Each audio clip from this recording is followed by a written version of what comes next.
திமுகவோடு பேசுவது என்பதே மலையக அரசியலை பொறுத்தவரையில் ஒரு சிறந்த அறிகுறி. இந்த காலகட்டத்தில் அது கட்டாயம் தேவை. அதாவது இன்னும் ஒரு அரசியல் கட்சி உங்களுக்கு பாடம் எடுக்க வேண்டி இருந்திருக்கு. ஒரு பாடம் படிச்சா தானே திருந்தலாம். மக்களும் அந்த பக்கம் இருக்கிறார்கள். இப்போதும் சேராவிட்டால் எப்போதுதான் சேருவது. அதாவது யாழ்ப்பாணத்தில் தேர்தல் முடிவுகள் உணர்த்தியது போன்று அவர்கள் பிரிந்து நின்றார்கள். தமிழ் தேசிய கூட்டம் உடைந்தது. ஒருவராக பிரித்து ஜனநாயக தமிழ் தேசிய முன்னணி தமிழரசு கட்சி என்று பிரிந்ததற்காக ஒரு பாடத்தை படிப்பித்தார்கள் வடக்கு மக்கள், குறிப்பாக யாழ்ப்பாண மக்கள். இப்போது மக்கள் அவ்வாறான ஒரு பாடத்தை புகட்டுவதற்கு முன்னணிகள் தயாராகிவிட்டீர்கள்.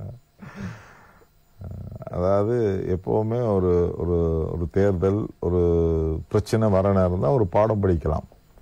அது இந்த தேர்தல் ஒரு பாடத்தை படிச்சு கொடுத்திருக்கு. இது உறுப்பினர்களை தக்க வைத்துக் கொள்வதற்கான முயற்சி மட்டுமா, அல்லது மக்களுடைய மனநிலை, அவர்களுடைய அரசியல் எதிர்பார்ப்புகளை மனதில் கொண்டு எதிர்வரும் காலங்களுடைய அரசியல் செயற்பாடுகளை மாற்றியமைப்பதற்கான எதிர் முயற்சிகள் இருக்கின்றனவா? அதாவது இந்த அரசாங்கத்தை பொறுத்தளவில் இப்ப நான் நினைக்கிறேன், பொதுவாக மலையக அரசியல் என்று சொல்லும் பொழுது பிரதானமாக பேசக்கூடிய பொருள் வந்து தோட்ட வீடுகள், தோட்ட குடியிருப்புகள், தோட்ட காணிகள் பகிர்ந்தளிக்கப்பட வேண்டும். அதே நேரத்தில் அவர்களுடைய அந்த தொழிற்சங்க ரீதியிலே அரசியல் செய்கிறது தான் மலையகத்தினுடைய பிரதானம். தொழிற்சங்கம் இல்லாமல் அரசியல் செய்ய முடியாது, அரசியல் இல்லாமல் தொழிற்சங்கம் செய்ய முடியாது. அப்படி இந்த தொழிற்சங்கங்களை தக்க வைத்துக் கொள்வதற்கு எப்பொழுதுமே மக்களுக்கு சிறு சிறு உதவிகளையும் செய்யணும். இது நேஷனல் பாலிசிங்கிறது வேற. அதாவது வீடு கொடுக்கணும், காணி கொடுக்கணும், அந்த சம்பளம் பிரச்சனை ஒன்று இருக்குது. அது வந்து தேசிய ரீதியிலே நாங்கள் செய்ய வேண்டிய வேலை.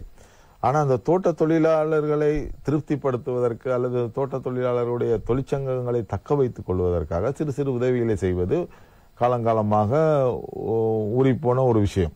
அதற்காகத்தான் அந்த டிசிபி எங்களுக்கு கிடைக்கின்ற அந்த பன்முகப்படுத்தப்பட்ட நிதியிலிருந்து சில தோட்டங்களுக்கு சில அபிவிருத்தி வேலைகளை நாங்கள் செய்து வருவோம். சில அமைச்சர்களை பெற்றுக்கொண்டு அமைச்சு இருந்தால் அமைச்சுகள் மூலமாக அது செய்து கொண்டு வருவது வழக்கமாக இருந்திருக்கின்றது.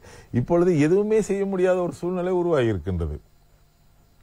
எனக்கு தெரியாது, இந்த டிசிபி கூட இந்த இப்போ ரணில் விக்ரமசிங்கே நிப்பாட்டி வச்சிருந்தாரு, எங்களுக்கு கொடுக்கல. ஆனா இப்ப கொடுப்பாங்களாங்கிறது தெரியல. அனுரகுமார் திசாநாயக்க இந்த பட்ஜெட்ல என்ன சொல்ல போறாருன்னு தெரியல. இப்ப வந்து ஷார்ட் டேர்ம் பட்ஜெட் தானே போட்டாங்க, அதனால அதை பத்தி அது பேசல. லாங் டேர்ம் பட்ஜெட்ல அந்த டிசிபி இருக்கா, எல்லா மெம்பர்ஸுக்கும் 10 மில்லியன் இருக்கா இல்லையாங்கிறது ஒரு கேள்விக்குறியாக இருக்கின்றது. ரெண்டாவது, கடந்த கால அரசாங்கங்கள்ல அரசாங்கத்தோடு உள்ள அமைச்சர்களை அரசாங்கம் சில இணைத்துக் கொண்டு சில அபிவிருத்தி திட்டங்களுக்கு உதவி செய்யும்.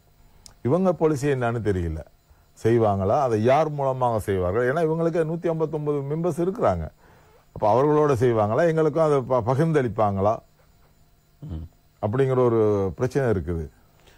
முழு கேக்கையும் அவங்களே சாப்பிடுவாங்களா, எங்களுக்கு ஒரு பீஸ் கொடுப்பாங்களாங்கிறத எதிர்பார்க்கணும். இல்ல கொடுப்பாங்கல்ல, கொடுக்கணும், கொடுப்பாங்க.